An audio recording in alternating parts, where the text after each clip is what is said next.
I had resolved, as you know, on my return from my first voyage, to spend the rest of my days quietly in Baghdad, but very soon I grew tired of such an idle life, and longed once more to find myself upon the sea. I procured, therefore, such goods as were suitable for the places I intended to visit, and embarked for the second time in a good ship with other merchants whom I knew to be honorable men. We went from island to island, often making excellent bargains, until one day we landed at a spot which, though covered with fruit trees and abounding in springs of excellent water, appeared to possess neither houses nor people. While my companions wandered here and there gathering flowers and fruit, I sat down in a shady place, and, having heartily enjoyed the provisions and the wine I had brought with me, I fell asleep, lulled by the murmur of a clear brook which flowed close by.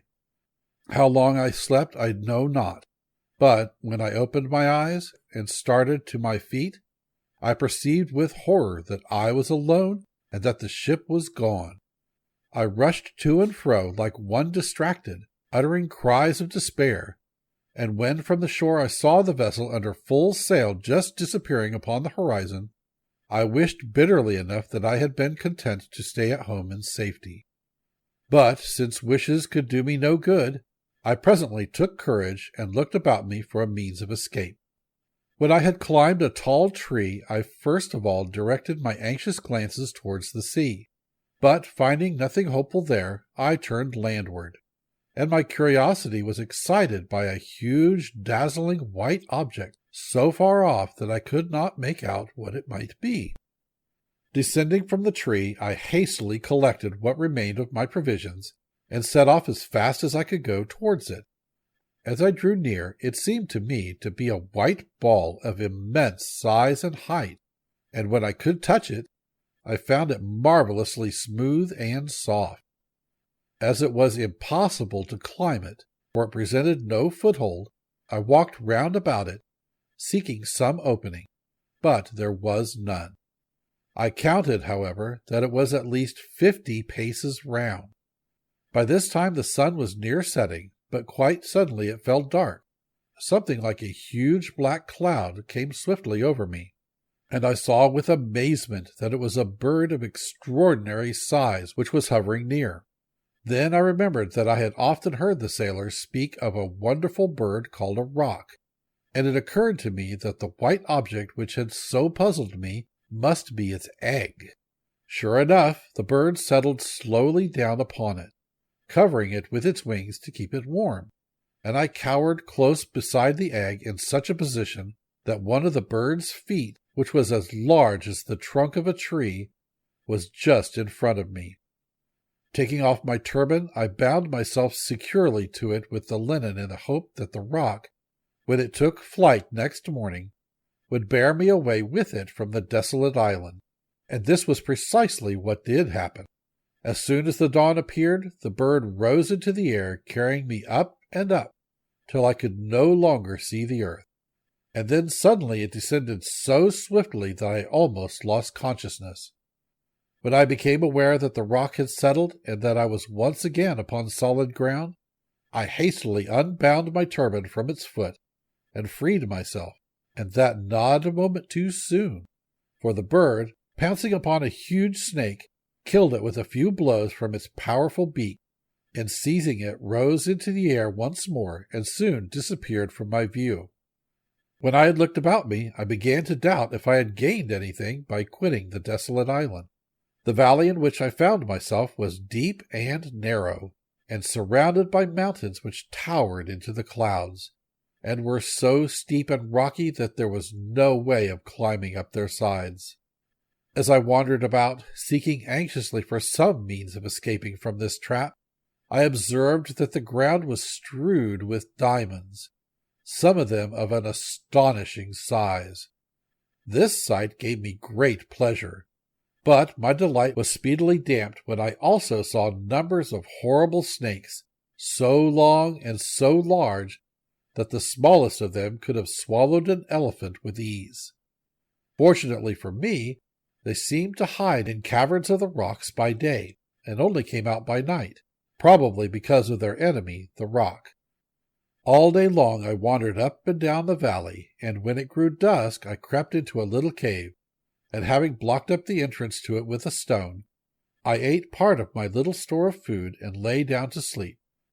But all through the night the serpents crawled to and fro, hissing horribly, so that I could scarcely close my eyes for terror.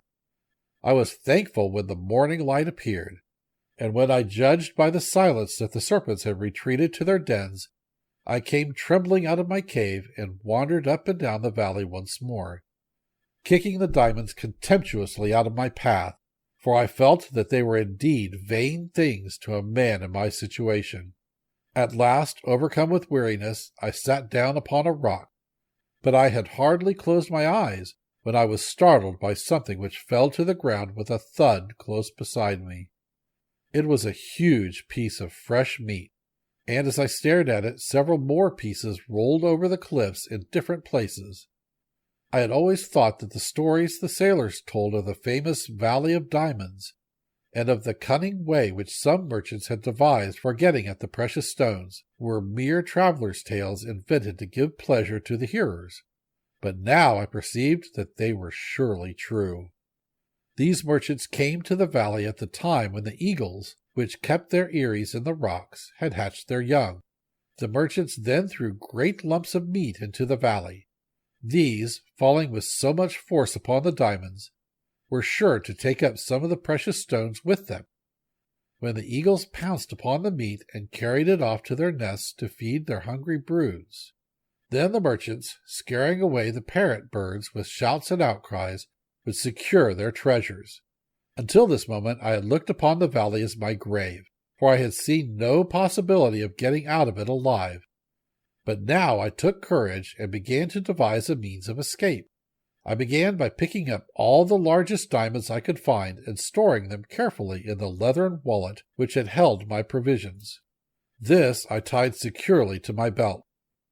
Then I chose the piece of meat which seemed most suited to my purpose, and with the aid of my turban bound it firmly to my back. This done, I laid down upon my face and awaited the coming of the eagles. I soon heard the flapping of their mighty wings above me, and had the satisfaction of feeling one of them seize upon my piece of meat, and me with it, and rise slowly toward his nest, into which he presently dropped me. Luckily for me, the merchants were on the watch, and setting up their usual outcries, they rushed to the nest, scaring away the eagles. Their amazement was great when they discovered me, and also their disappointment, and with one accord they fell to abusing me for having robbed them of their usual profit. Addressing myself to the one who seemed most aggrieved, I said, "I am sure if you knew all that I have suffered, you would show more kindness towards me. And as for diamonds, I have enough here of the very best for you and me and all your company." So saying, I showed them to him. The others all crowded round me, wondering at my adventures and admiring the device by which I had escaped from the valley.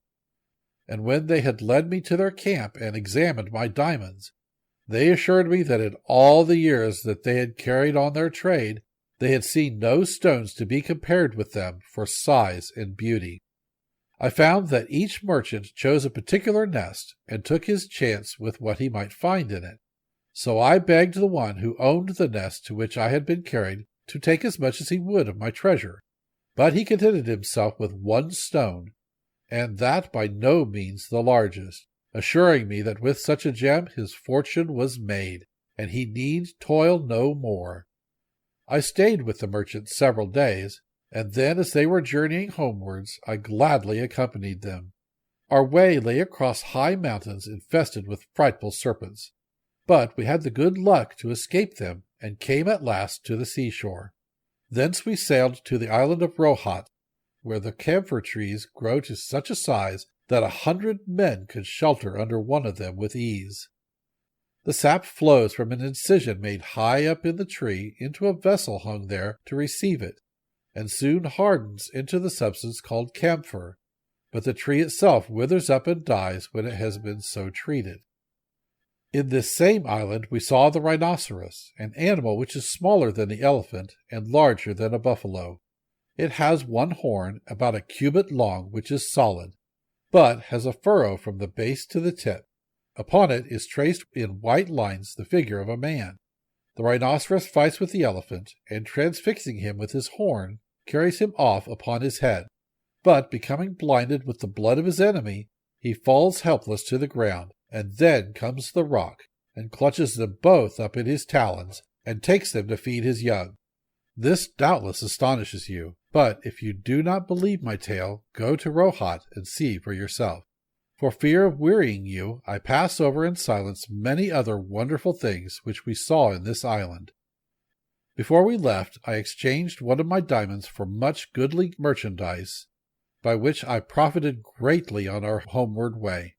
At last we reached Balsora, whence I hastened to Baghdad, where my first action was to bestow large sums of money upon the poor, after which I settled down to enjoy tranquilly the riches I had gained with so much toil and pain.